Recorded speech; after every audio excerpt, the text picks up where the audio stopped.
So I was like, okay, God, how do you wear something out? He says, you overuse it. So you got to be careful with people who are overusing you, which is why you seem so depleted after the interaction. That means you're not using me the way I was intended to be used. But you can only know how to be used when you know who you are and what your limits are. You don't know the boundary. Jethro had to come and tell Moses, hey, you have a limit. What is your limit? Did you know abusive people don't believe in limits? Abusive people don't believe in limits. Steve Jobs said, your time is limited, so don't waste it living someone else's life. Ooh.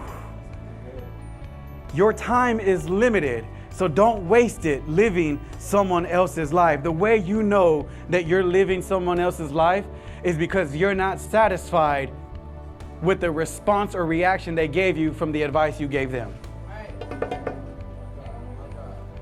The way you know you're living someone else's life is when you're not satisfied by how they receive your advice or counsel. Why can't you just do this? Why? I've been telling you do this. I've been telling you do that. You're living their life at this point.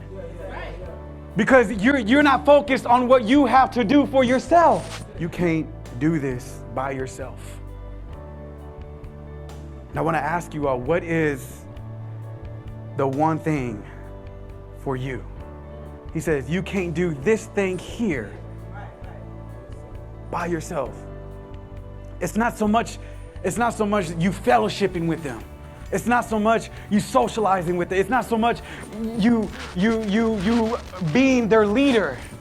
It's the fact that you're trying to solve all of their problems. That thing here. What's that one thing in your life? Because God is saying that one thing, you can't do it on your own. You can't fight this one on your own. You can't hide it, because the more you hide it, the more you'll try to figure it out on your own. The more you do it on your own, the more worn out you're going to be. And sometimes you need a break from doing it by yourself. You can't do it by yourself.